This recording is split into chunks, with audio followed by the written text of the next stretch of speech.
Okie dokie, folks, let's get going. The recording is starting. And when everyone is quiet. Shh. Ooh. Yeah. And here's Peter Beverlew talking about PWAs on mobile. So, good morning, everyone. Technically, I think we have more than an hour for this talk. I'm not going to be using an hour, so don't worry about that. It's a little bit of a different talk than the previous one on desktop installability, but I've heard a lot of repetition, so it's good for me to be able to add a little bit of the mobile perspective that we have. I'm Peter. I'm a software engineer, technically not even on the Chrome team. I report up to Android, hence my focus on mobile.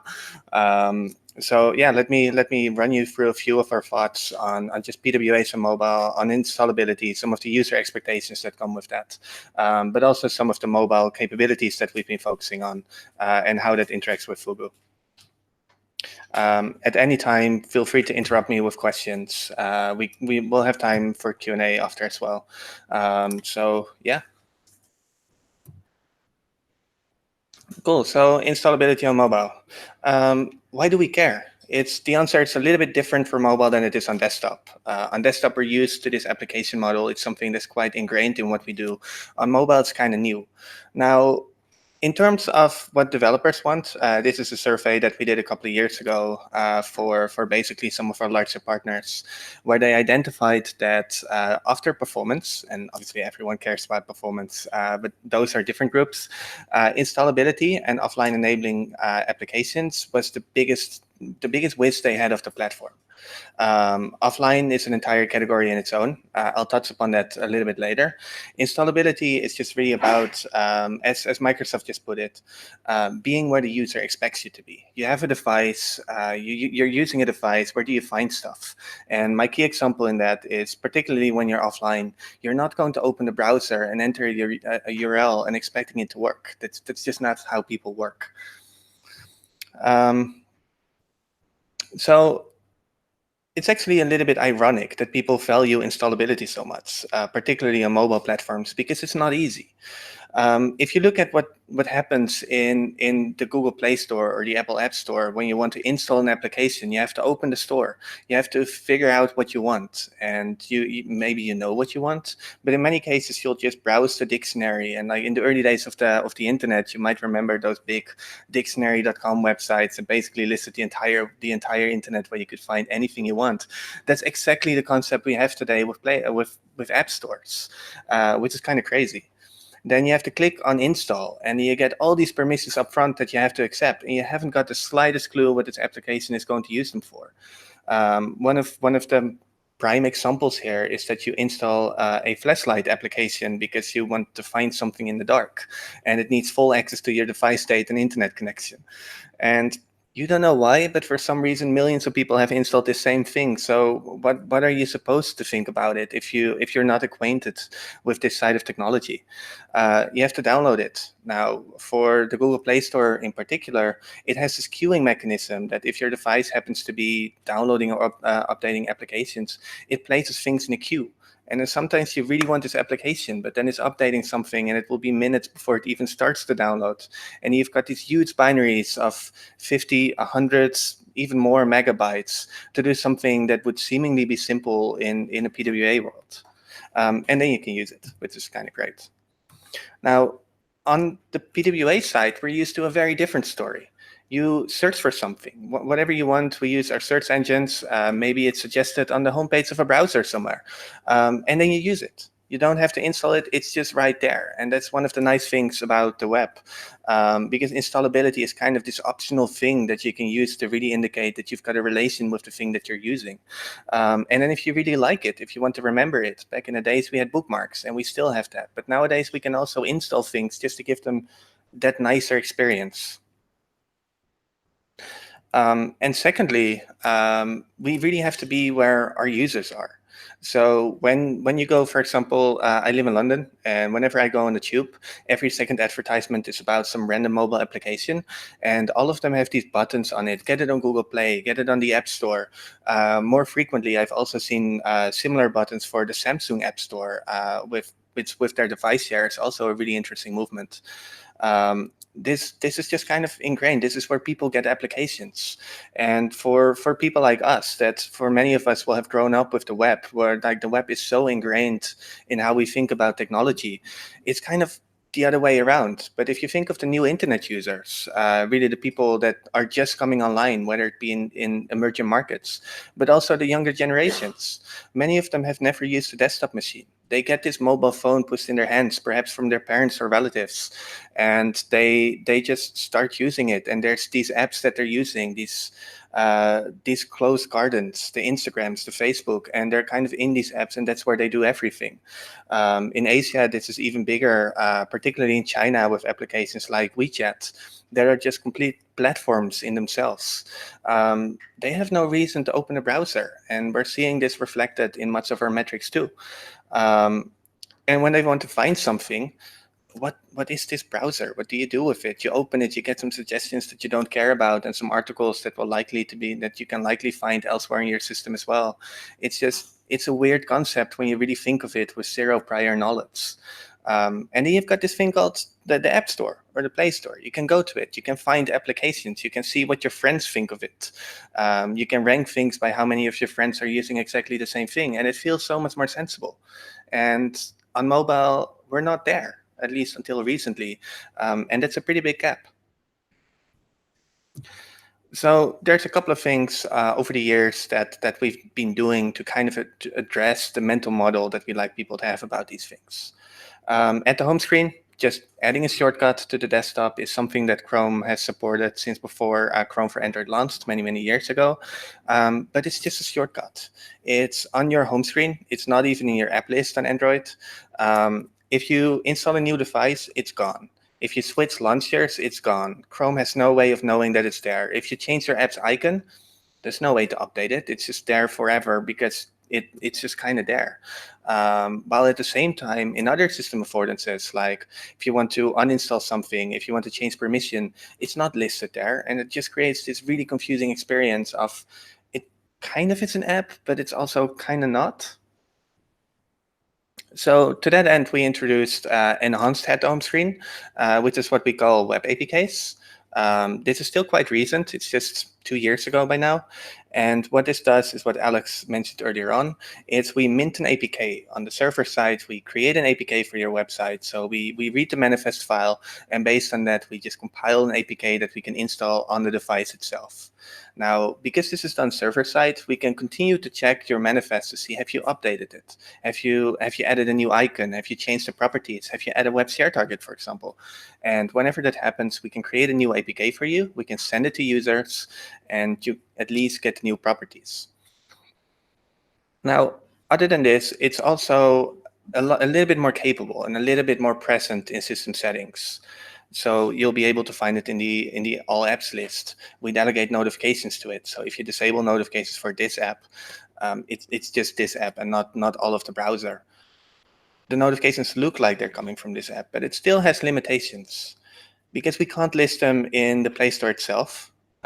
We can't actually offer, so except for some enterprise use cases, we can't actually back up and restore these things very well, at least not using the standard Android system. So there's still the problem of you get a new device, you set it up again, and this PWA that you installed is gone again, and you have no idea where it went. You kind of have to do it again, and it's still not discoverable through the Play Store. So this is kind of what it looks like. You've definitely seen the at the home screen banner. At the home screen is not really what it conveys, and we'd like people to think of this as installing a PWA. For that reason, we're now running some experiments in Chrome to actually measure what happens if instead of adding to home screen, we call it install. Or maybe even if we say install uses no data or something like that, to really clarify to users that these things are much cheaper, because particularly in areas and markets where people have to pay for their data, the concept of installing can also be quite scary if you have to associate it with an expense that you weren't expecting. Then earlier in this year, we introduced trusted web activities. What trusted web activities really are is basically the simplest way of thinking about this is a custom tab. This is something that you might have seen before on an Android application. If you go to Twitter, for example, or Facebook, you click on something, you get this browser-like view that that looks like a browser, but actually also very much feels like the application that you were just using and has affordances to go back to that.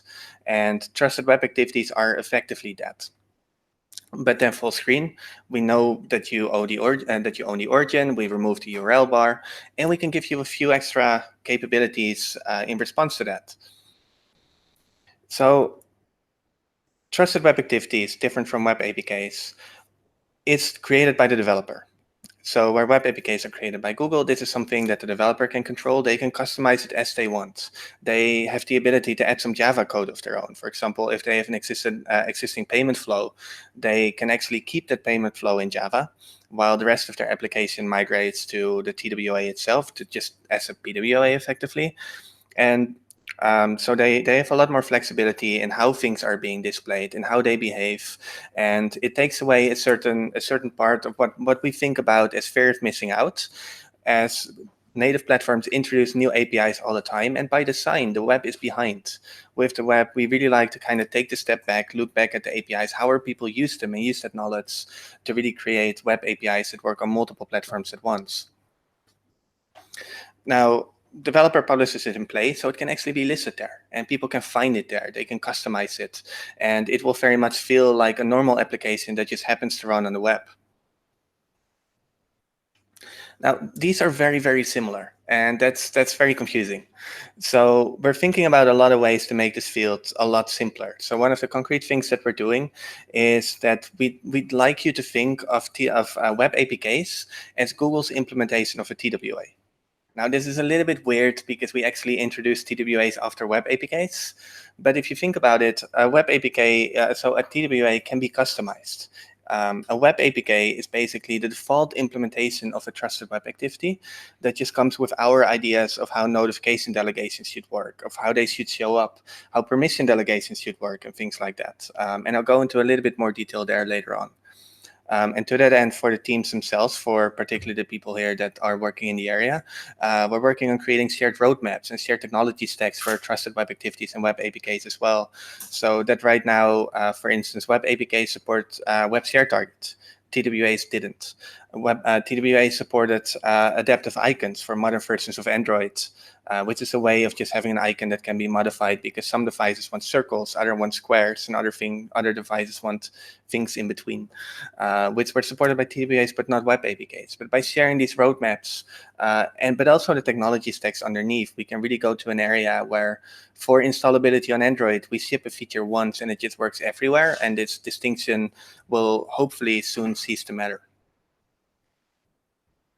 Now, I mentioned size of installed applications a little bit earlier on, and this actually is a screenshot from the Google Play Store of just any of the TWAs, but the same goes for web APKs.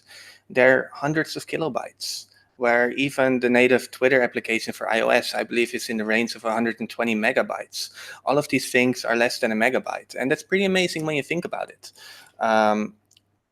A lot of people in emerging markets, particularly with entry-level devices, they use an application and then uninstall it and then go to the Play Store and then install the next application, just because they don't have the space to have multiple applications installed at once. And this is a gap where PWAs can really, really make a big difference by just being so much smaller, making it so much easier to have many of those installed at the same time without really having the same storage limitations that you have with other technologies. We continue exploring some of the ideas of how we can make it easier to install a PWA on Android, on mobile in general. And these are some of the ideas that Namrata created. For the left one, we're thinking about something like what you already see on Chrome for desktop, having an icon or something in the address bar to really highlight, hey, you can install this thing. Having an icon like this probably won't be the solution because a lot of people want icons there, and on mobile screens, the screen estate is just a lot more limited because they're a lot smaller. But something like this is very much feasible, and if you think about it, this actually is a much nicer solution than that info bar. The main feedback that we get on the info bar is that developers and many users don't want the info bar, but at the same time, it brings a lot of value. And on the right side, we have an idea of maybe we want other app stores too. Maybe we want to democratize this area and really figure out where do you get your applications, and maybe we should explore having additional options there. So let's go a little bit into the expectations and quality, but also the behavior of installed experiences on Android and kind of what people expect of those. So this is something that Alex coined as well. He says very many insightful things sometimes. On Android particularly, it's what if we think of seeing the Dino page, the Chrome offline page, as a crash? Like, you're not meant to see that. Whenever you open a normal native application, you never get some weird white screen. At the very least, you're getting some screen about this application isn't available right now. You need internet connectivity to do something about it. But this is something that's actually, even though we've got service workers, it's still quite hard to do that right on the web. And you need really to think about that sort of experience that you get for free with native applications.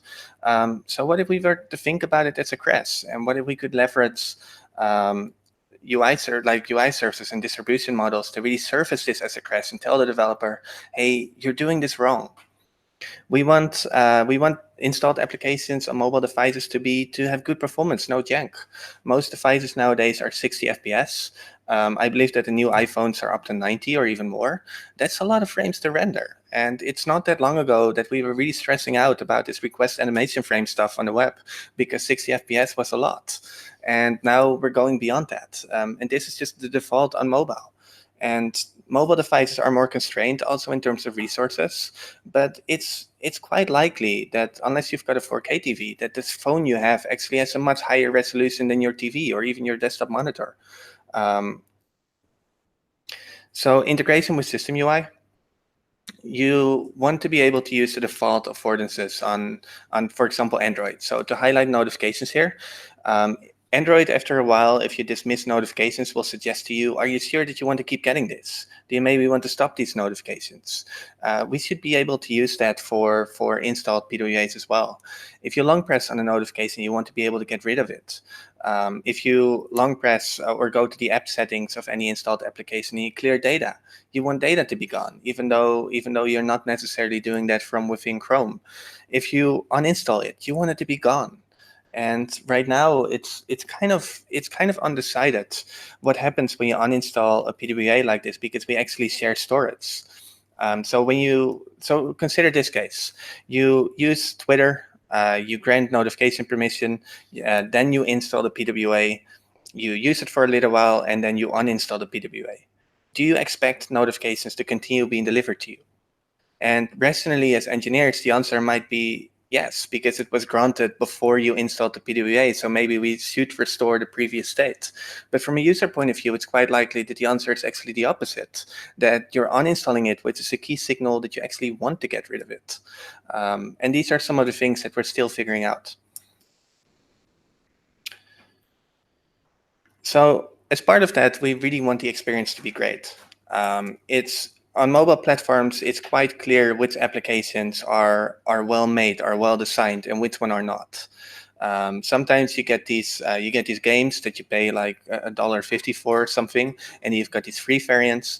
And even though it's just $1.50, the difference in quality is noticeable. You just notice that it's like it got the big gray borders, or it's just a really long list without pagination, and that's not what we want for PWAs. We think that this is a great opportunity to really create a carrot for developers to create great PWA experiences for mobile. So what if we were to look into feature policies?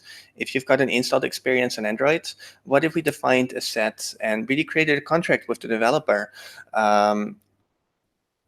of this is what we'd like you to deliver. You want an installed experience. So you're going to do a couple of things for us, and then we'll reward you with this experience that you can then offer to your users. So to give a concrete example, what if we were to decide to not allow documented write for any installed PWAs or synchronous XHR? Or what if we were to go beyond that and really think about rendering budgets or load budgets, or that the first page load has to be rendered within, say, a second because we expect it to always be cached. And then we can really start to think about how can we differentiate PWAs by having a new area rather than an existing ecosystem of applications, and really making sure that users start associating with PWAs with quality things that just work and that are fast and that are performant, which is not necessarily the idea that people have when thinking about the web today. And this is not just a one-off thing when you launch PWA itself, but we can also do this on a more continuous scale. So Lighthouse was just mentioned as well. We can measure applications in a lot more ways than just kind of static analysis of like you use XHR or you don't, synchronous XHR. We can think of it as Lighthouse. What if we could detect that most of your users are from a particular geographical area? What if we could measure the load time of your website in that area and just make sure that it's fast? What if we could make sure that it continues to be available offline, that you just have a good experience, that it's indexable, but also start thinking about some of the user experience aspects of this. One of the big annoyances that is emphasized again on mobile because of the limited screen estate are cookie warnings, GDPR warnings, notification permission prompts, and big advertisements. Like sometimes you go to these websites and you've literally got this super tiny square of maybe a square inch at most of website content that is just surrounded by other stuff that you don't care about. What if we were to detect that and just make sure that PWAs can do better? So yeah, where do we go with permissions? Permission delegation is one of the things for mobile that we really think about, because it looks like an app. It's been installed. It's in your app list. And our thesis is that so even if you install it through Chrome, after a couple of weeks, are you really going to remember how you got it? Like, is the acquisition path really that important? I have things on my phone, and half the time I forget whether they're a PWA or a native application, just because they work quite similar. I'm definitely not going to remember how I got it. So one of the things that Peter Kahn demoed yesterday is notification permission auto-enrollment. And the idea there that we have is that if you've got an installed PWA on Android particularly, what if we were to just follow the system's default behavior? Particularly, so this is easier to think about when you acquire the PWA from the Play Store. If you install something from the Play Store, it's got access to notifications by default. It can use the internet permission, but you need it for the web anyway. But it gets a certain number of permissions by default. Then it has a number of runtime permissions. For example, it can request permission to use your camera and microphone. And then on Android Q, which we just launched, there's not two options like we offer on the web where you either allow or deny, but there's three options. You can allow, deny, but also only allow when you're using the application. And Android is actually experimenting in that way too. And for installed experience, we can really make sure that the web can benefit from those experiences as well. Yeah, and then I already mentioned it, but should we revoke permission on uninstallation? And right now, that's not what we do. I believe that we actually restore the permission. But this is one of the things that we're just continuously thinking about, and we'd love to hear your opinions about as well, just to see how other platforms, particularly desktop platforms, will approach the same problem space. Yeah, so similar as on Windows, PWAs are great. They don't use storage. They don't use data. They definitely don't require CPU. And this is a screenshot of Twitter on my phone, and I actually read Twitter quite a lot, more than I'd like to admit. And it definitely uses more than this. So it's the same with permissions. You can see that permission is even, well, you actually can't see, but the top row there is permissions that grayed out, that you, like there's no permissions granted. But that's not true, right?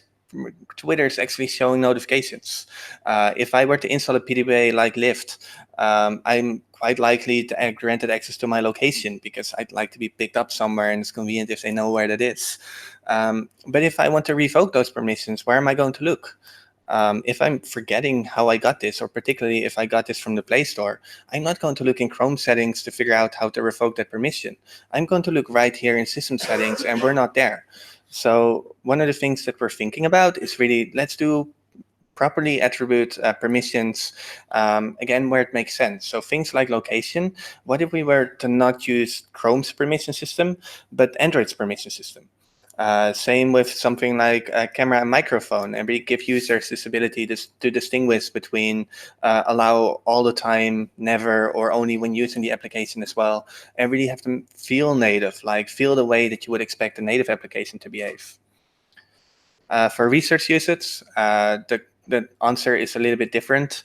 It turns out, and we had no idea, that Android actually introduced an API for us a couple of releases ago to attribute data usage that we're just not using yet, so we can make big leaps there.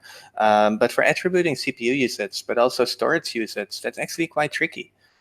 For us, it's probably not a great idea to store the user data of a particular application in that application's directory and have Chrome read it. That creates for a really complicated system for us. But if you think of this from the platform perspective, it's also not a great idea for Android to kind of be able to say, well, I own this file, but it's actually not my file. It's the file of this other random application there. That's a great incentive for people to download massive media files and just attribute it on Chrome or YouTube or whatever, because people aren't going to have an idea anyway. And it's the same problem that Microsoft also mentioned. All of this right now will be attributed to Chrome or whatever browser you've got installed on mobile. So the browser has got a lot of storage, a lot of data usage, a lot of CPU usage. There's actually more of a platform idea. So on Android, we started breaking this up a little bit. If you go to the digital wellness feature in settings as well, we now actually list on Android Q, we actually list websites separately. So the Chrome stack can now be expanded in the number, like in the individual websites that you're using. And there you can also pause websites and interaction like that. So we're on the path to fixing these things, but because a lot of them need operating system modifications, and that takes a while with Android, it will be a while before we get there. Cool. A little bit about capabilities. Another favorite topic. There's another thing on Android. So on Android, the browser space is a little bit different than it is on desktop. You've basically got Chrome and the Samsung browser, which are the two largest ones. And then you've got a number of smaller browsers, including Opera, Firefox, etc., Edge, that have smaller usage shares. But the second biggest browser on Android actually is Android WebView. And many people don't really think about this because it's this weird framework thing that kind of looks like it renders the app. And this is what we call, this is what we think of an in-app browser, particularly what Facebook does. So when you go to an application like Facebook, but realistically many other applications, and you open a website, it's actually rendering in a web view, and this has a number of consequences. So one of the key consequences is that it doesn't share cookies. So you won't have the shared state. You won't be signed into the experiences where you were signed in previously in the browser that you are using. But it also means that the capabilities are different. Within a web view, we don't expose many powerful features like notifications, many of the search worker level features. We don't have a lot of the payment related features in there. And it's just a very different experience, a very different set of capabilities that are exposed there. And despite it being the second biggest browser on Android, it's just not top of mind. It's not even top of mind of us as Chrome developers, let alone as web developers that kind of just pretend like this thing doesn't exist because we don't talk about it. For first-party content, this is probably fine. Many of the Lite applications in the Play Store right now, for example, Twitter Lite, they actually render themselves in a web view. They're in complete control of the environment. They control both sides, so both the application that's installed and the web content that's being rendered within it. So they can add their own APIs, for example, to show a notification, to do something like that, maybe have a little bit of Java code to do so, and that's fine. But now think about this when you do this, not just for your own content, but also for the content of third parties. And then you end up in a very different situation because then you're actually being a browser without really being a browser. And this is something that we're currently thinking about, because obviously this is really, really bad for web developers. And this is something where we should be doing a lot better. Offline PWAs, I'd like to think of this in two categories. This is something that particularly for mobile is quite relevant, given that when you launch something, you expect it to be there. Now, I think of this as consumption and production. So when we introduced search workers and the CAS API, we really made it possible for consumption-based experiences to be offline. You could read your articles, you could go to the main page, you could navigate around a couple of pages, but it's still quite limited. Now think of the case where you have a chat application. It's fully available offline. You can read your messages, but then you send a message while you're not connected to the internet, and you close it and you go do something else. Now, the second your device regains connectivity, you really want that message to be sent. And you'd be really disappointed if you open the chat app a few hours later and then your message will be sent. That's not your intention. And that's something that we introduced background sync for. Now, if it's not a message that you want to send, but for example, if it's a photo that you want to upload, we had a really interesting problem here with the photo picker. So what if you want to download or upload larger amounts of data? Now, when you want to share a photo to Facebook, for example, you open Facebook, you click on the button to share a photo, you select the photo that you want to use, you click on send, you go to something else, and at some point you get a notification that your post has been shared. On the web, this isn't quite the case. So 2 years ago, you would go to Facebook, you would click on the upload button, you would select the photo, you would go back to Facebook, but because of memory pressure, Android decided to kill the Facebook tab. We sent the photo to it, and there's nothing to send the photo for because the tab had to be reloaded.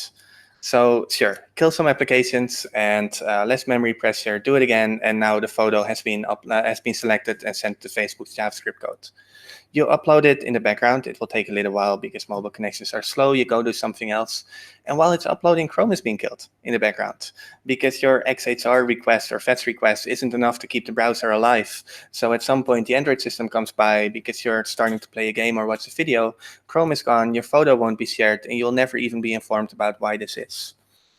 Background Fetch solves this by basically having a declarative upload and download API, where you're just able to say, hey, I've got this file or this blob or this whatever you have, and please upload it to the network. It will look like a regular Chrome download, will keep the browser alive for you, and it really makes it possible to have reliable uploads and downloads within the browser that continue to be in your control as a developer. And then the final thing I want to mention is web packaging. When you install, this is something that we're also still exploring. When you're installing an application from the Play Store, say you find this amazing application and it happens to be a PWA, you download it, you install it, and then the first time you use it, we have to load the page, install the search worker from the network. So if you've never visited a page yet and you're offline when you're first using it, it's just not able to do anything. Now, this is where web packaging comes in. What if the developer was able to include a web package or like any bundling format really with their APK, with their mobile web app, maybe indicated in their manifest, and it's just included in the download to the user. And then the first time you launch it, we install the search worker for you, and then immediately launch everything through the search worker, giving you the offline behavior that you're expecting from the get-go, even though the user has never been to your website before. Now, Ryan already gave a demo about this yesterday, but what we're finding from a lot of our partners is that they're just not quite convinced about why they should invest in offline experiences. So particularly on mobile, you're expecting these offline experiences when you're not, well, for native applications, because it's there on your system. But realistically, only a very small portion of the applications people use are actually installed on the system. So why would people invest in this? Their users won't go to Chrome when they're not connected to the internet to find random applications that might work offline, because that's not the mental model that people have right now. So what we're doing with content indexing, and I'm happy to admit that it is a bit of a weird API, is give the developers the ability to advertise the offline enabled content they have to the browser. So what this does, it gives the browser the size of knowledge of which articles, which video files, which media files, which whatever are available offline and can be served to the user. Now, if the browser has this data, we can surface it in many different ways. So what Ryan demoed yesterday is the leftmost photo of doing this in Downloads Home. And within Chrome for Android, we're thinking about evolving Downloads Home as kind of the offline page. As let's figure out how we can make Chrome for Android more useful when you're offline. And things that you have downloaded are things that you know are available offline. So it's actually quite a sensible place to start surfacing these things. But we can go far beyond that. If you're not connected to the internet, and if you go to the new tab page, you still get these bubbles with suggestions of websites that you frequently visit. But when you're not connected to the internet, what's really the point of surfacing the websites that won't work offline? When instead we can populate them with websites that do work offline because they've told us that they work offline. And this is something that we can verify. The third step here is going beyond browser UI. So Android introduced this thing called slices a couple of releases ago. And if you use the on-device search function on any Android device, it can now display these rich snippets with information, for example, bookings or YouTube videos or anything else. What if web content was able to participate in this? What if you were, say, a podcast application and you've got this great podcast that periodically you download, and if you search for it on the Android device, what if we were to just surface it there? And when you click on it, what if we were to open a tab for a web application with your own player, with your own offline experience, completely in the way that the PWA wants it, but then integrated in the system itself? And this is really an area that we're thinking about and quite excited about to really make you offline more useful to users. So I mentioned the photo picker and the memory issues that really caused us to create this. It actually turns out that creating a customized photo experience on Android is a really big incentive for people to start sharing more media. So after we introduced the photo picker, we saw a 23% increase in number of images that were being shared with websites. And that's a massive increase. And we're actually looking into in extending this further. So this is another mock. What if we were to introduce video support in this, and that it's not just for images, but that if you want to share a video and we give you the ability to preview the video as well, that you can share that too. Now, it's easy to start kind of fantasizing about what more you want to do here, particularly when you think of the younger users that are used to the Pinterests and the Instagrams of this world. One iteration that you could imagine is, what if we were to allow users to edit these photos as well? Maybe change them or annotate them or add a little bit of information to them before they're being shared, which is a really, really common use case in some of the other applications that are running on mobile devices. So we're really thinking about that too, to really leverage the user models and the user behaviors on mobile devices, and really bring them to the browsers and bring them to the web in general, to just make sure that we can deliver what users are expecting. So yeah, that's pretty much what I've got. Happy to take any questions, ideas, opinions.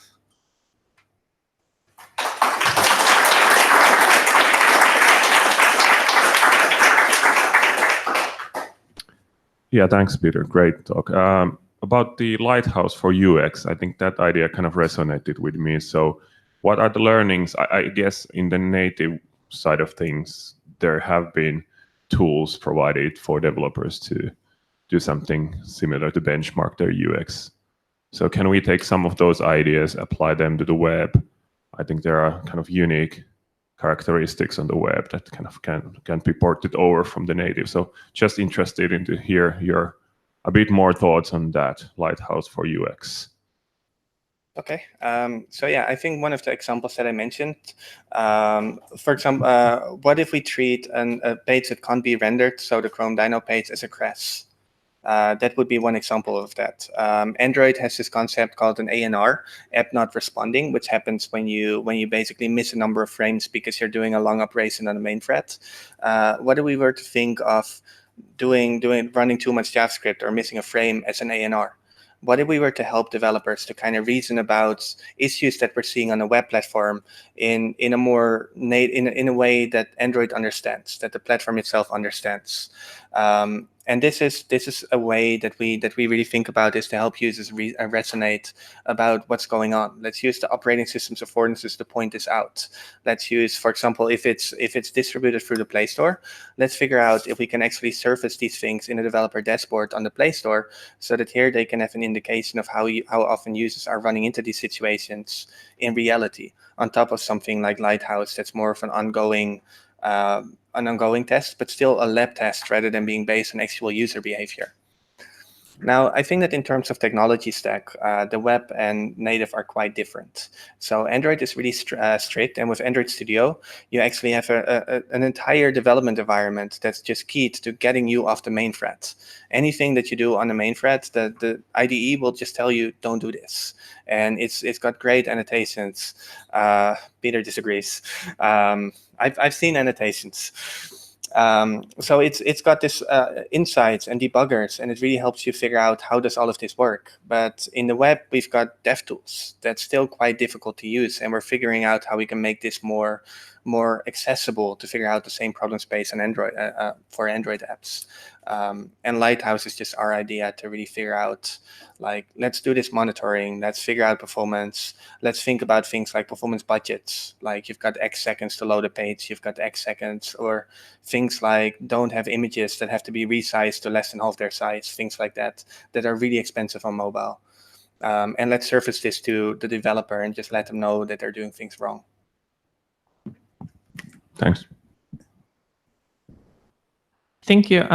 So one problem we've run into on Chrome OS is that Chrome and Android have very different permission models, and how we present the fact that a PWA might have different permissions available to the than an Android app is not entirely clear. And I was wondering how you've gone about that problem.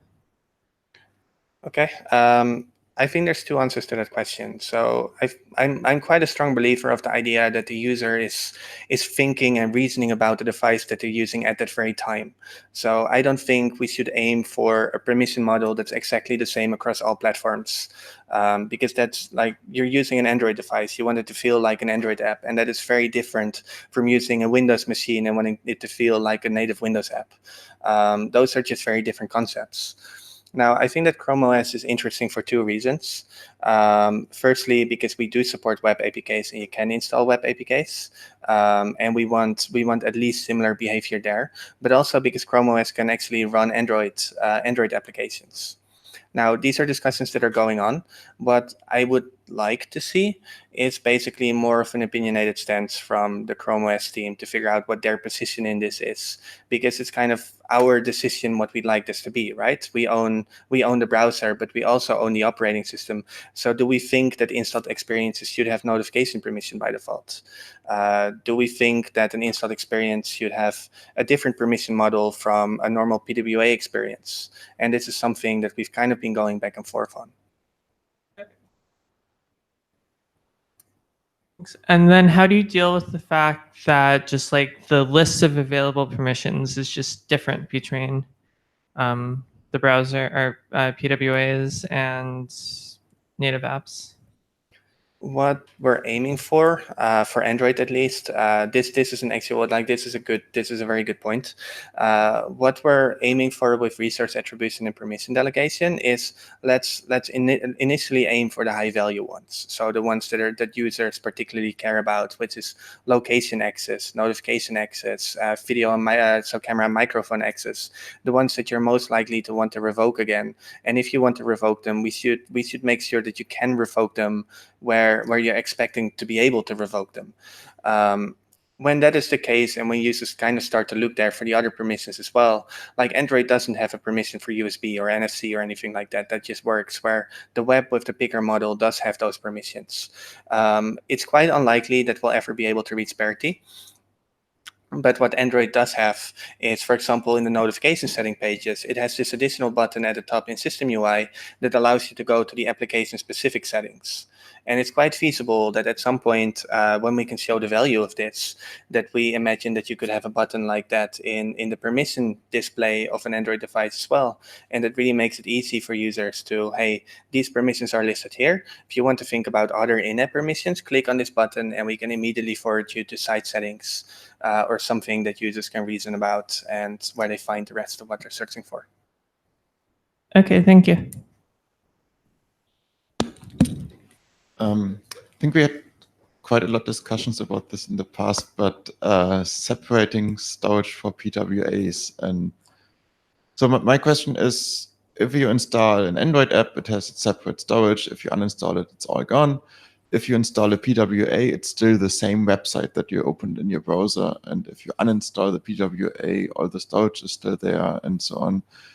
For TWAs, that gets even more complicated because you have one part of the app that's Java that has separate storage and the other part of the app that's a website that doesn't have separate storage. Do we have any ideas how to go forward with this in the future? What we're seeing the Android system do is integrate experience much more seamless. So if you install Netflix on your Android phone and you open it for the first time, you're signed in. It's just there because you were signed in the previous time you were using it. And when you set up a new device, all these things copy over. We actually did some user research here, and we found that quite a lot of users are actually quite happy that if you uninstall an app and then reinstall an app after, say, a day or a couple of days, that it's actually really, really nice that your data is still there. Now, this answer very much changed when asking the same question over a month's period, because then users thought it was creepy. So this is the sort of thing that I don't think we have a good idea about. And this is something where we really have to, like, we're dealing with two moving targets. So Android is changing in the direction of we want more shared data. Android can actually utilize Chrome sync data for autofill, for addresses, for email addresses, passwords, things like that are the same on the web. And from that point of view, we already have a lot of integration. But that definitely doesn't go as far as storage and cookies in general. Whether we should have split storage or shared storage, I think the opinions are very much divided, particularly the first time that you use an application.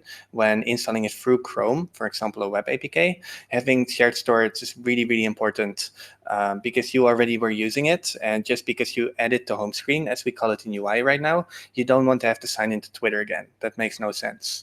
But whether we should implement that as split storage or shared storage, like split storage with an initial handover of all information that we have, or shared storage as we have today, it's just unclear. There are many reasons to argue in either directions. We chose for this because from an architecture point of view, doing split storage is actually really, really hard. And the security team started screaming when we suggested it. So one of the things I was curious about, I've talked to our app side of dev ecosystem at Microsoft, and one of the concerns they've heard from app partners that are hesitant to move to PWA is that they're worried it'll just look like a wrapped website.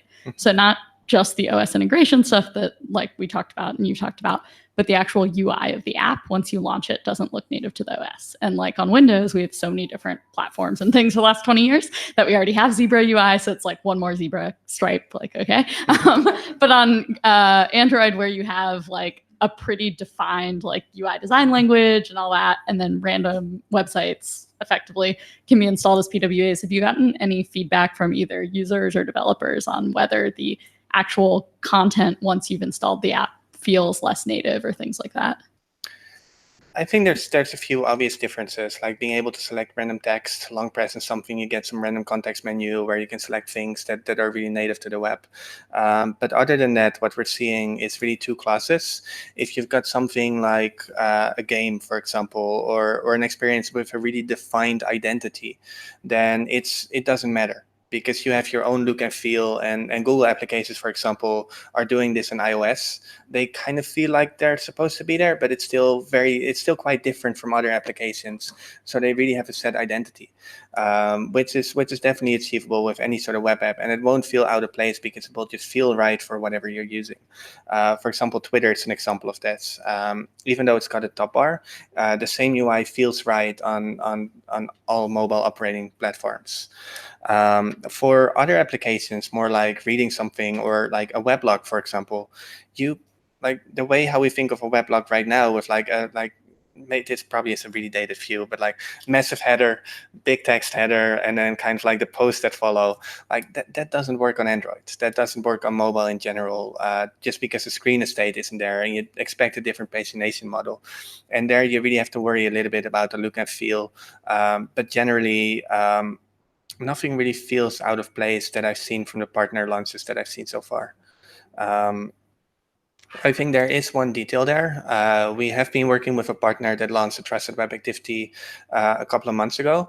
Their experiences looked identical, but after they shipped their TWA, they had a peak of Play Store comments of people giving them poor rating because it was the web. We still don't understand why this is or how they even noticed, because it's really like it felt the same, it looked the same, and it really must have been selecting text or something like that made the difference. But yeah, that eventually went away, and we haven't seen that pattern with other applications. But users do notice. Yeah, like one of the places I'm curious about is like when there's complex navigation hierarchy and like page transitions. Obviously, it's one of the UX things that differs a lot. So just kind of curious as we get more robust apps, how that will go. Yeah, I've been building my own PWA for a little while now. I'm trying to make sure that I make at least one per year with technologies, and I've been using React. Don't tell Alex. But there's this material UI library, and it just makes it so easy to just drop things together and just compose something that just looks right and feels right on mobile and on desktop, and it just works well. Assuming you know how to avoid the performance pitfalls. But you can do it. It just takes more effort, and you really have to think about these platforms rather than taking them as an afterthought. To play on the last comment, I wonder, have we looked at what it would take to like a design PWA such that a user can not tell that this is any different than a native app? Like get rid of the indicators and test and see how that affects user satisfaction. We actually have quite split opinions here. So from a web developer point of view, you can do CSS things like user select is none. You can disable all these things. You can highlight you can hijack the context menu so that it doesn't show up. You've got all these abilities.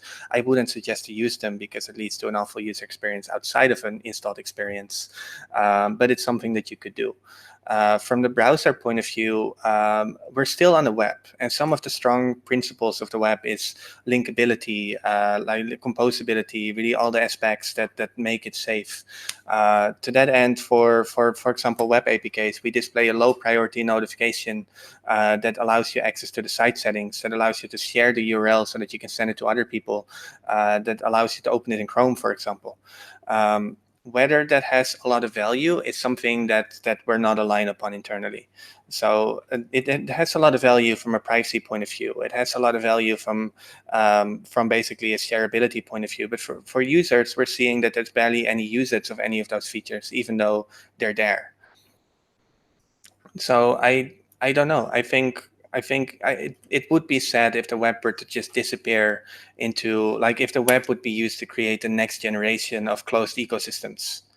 And we can do better than that. And particularly sharing and the URL-based addressing models, I think, are really key in avoiding that from happening. So I have my things.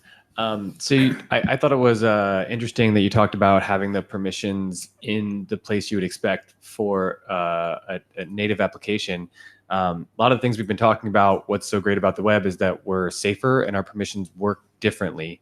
I kind of was wondering if you could expand on how maybe like would we put in like this is permission, put it in the right place, but this is a different type of permission. Like if it's actually a web permission, so it handles differently. We're going to indicate that to the user. How would those be handled? If you thought about it. I don't know. Yeah. I'll be very honest. I don't know, and much of this are ideas, and we've had lots of discussions with lots of different teams about this too. But we're still very much exploring the space, and I think we have a breakout session tomorrow on Chrome's permission model. That's a moving target. Android's permission model is a moving target, and we're kind of in between these two worlds trying to figure out what we'd actually like. But the one thing that we are noticing is just that users go to a particular point to revoke permission. They've granted something, they want to get rid of it. Where do you go? If you get something from the Play Store, you don't go to Chrome.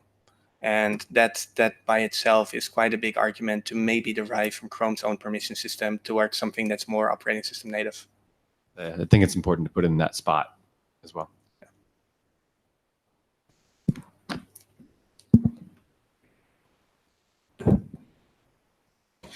Cool. I was really intrigued by your description of the new slices, if I'm getting it right, in Android Q, and especially how that new native platform capability could get exposed via content indexing. Are there other new platform capabilities like that, or not like that, coming in Q that we haven't thought about exposing to the web yet, or just started thinking about exposing to the web yet? And then almost a part two on that. What are people using the Java side of TWAs to expose that we haven't brought to the web as capabilities, but could? So in terms of Android Q UI services, there actually aren't too many new ones. There are a number of experiments that we did in the development of Q, for example, highlighting the permissions when they're being used, but it turned out to be really spammy. And Android generally experiments a lot with where we can go from a UI point of view. It has a very different level of affecting applications. So another thing that we've been thinking about are home screen widgets. And then really thinking about those as, say, notifications. So on the home screen widget, by default on a new Android Pixel device, you've got the time, you've got the weather, then you've got a line of your upcoming calendar appointment or something like that. But it's also really easy to imagine adding a home screen widget, for example, for a news website that you visit with the latest news article. Now with periodic background sync, we can periodically update that so that there can actually be a latest news web article without you visiting the website. But then how do you surface it as a widget on the home screen? One of the ideas that we have there is to use notifications for that, maybe in a slightly different way, because the way how the notification API has been designed is that notification display across different platforms is so different that it's more of a hint about how the browser should compose the notification. And if you think about it, that's actually ideal for a home screen widget as well. We still get all the information, we still get all the interaction points, we still get everything that we need to really give you that home screen widget. While from the browser point of view, we still have the ability to control somewhat consistent UI for the user so that it doesn't go everywhere. Other than that, I don't think that there are any new relevant UI affordances for us. Android O introduced a number of new things with notifications. We implemented most of those, but yeah, that's about it. And then what are people using the native side of TWAs to accomplish? So we're actually having this debate as well in context of escape hats. So escape hats is the idea of, should we have a message board from the web to its native counterpart to basically address a second part of the fear of missing out on new abilities and interaction with the system. Personally, I'm quite opposed to this, particularly because of what you're asking. If we enable native such a message board, we just don't know. It's just this black box through which data goes back and forth, and we can't measure what people actually want to use the native side for. What we're noticing so far is that a lot of applications are using it to display notifications because they've got an existing user base that they want to migrate to a web-based TWA experience. They've already got all these users signed up for notifications. They're already receiving all of those, and they'd have to redo that again on the web. Now, this actually was a key motivation to introduce notification permission delegation, because previously you didn't just have to migrate the users to a service worker-based storage, but you also had to ask for permission, which is just very different from what they already had, which is just literally a step back from native. On top of that, we're seeing payments. So distribution on the Play Store, on the App Store, they come with a certain set of policies that you must adhere to as an application. And one of the Play Store policies is that for digital goods, you must handle payments through the Play Store. And the Play Store APIs are quite different from what we offer with web payments. And this is something that we'll definitely be discussing next week at TPAC. But in absence of web payments integration, we'll need some way for applications to be able to still have payments that are compliant with the policy of the platform that they're distributing with. So these are two of the big ones. Other than that, there's some consent flows, some other random things. Theoretically, it's possible to have a native application with like a single website in it, but we're seeing pretty much none of that.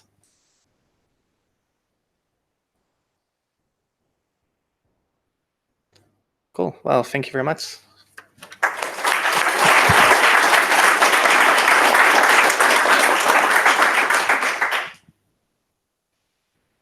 Okay, looking at the schedule, we are 10 minutes ahead, which is awesome.